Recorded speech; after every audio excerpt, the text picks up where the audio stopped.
వృషభ రాశి ఫలితాలు.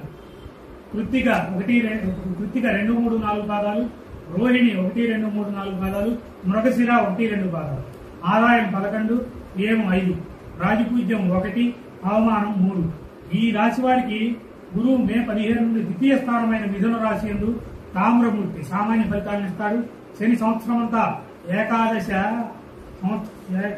స్థానమందు సువర్ణమూర్తిగాను సర్వసౌఖ్యములను కలగజేయనట్లుగాను, రాహుకేతువులు వరుసగా మే 18 నుండి సంవత్సరం అంతా దశమ చతుర్థ స్థానములు రజితమూర్తులుగాను సౌభాగ్యకరము ఫలితాలు ఇచ్చేవారుగాను ఉంటారు. కుటుంబ స్థానమైన మిథునంలో గురువు సంచారం చేయడం వల్ల న్యాయపరమైన అంశాల్లో విజయం పొందడం, అప్పులు తీరటం, వ్యాధి నిర్మూలన అయ్యి స్వస్థత చేకూరటం, వాస్తవాలను ప్రతిబింబించేట్లు ఇతరులను ప్రభావితం చేస్తారు.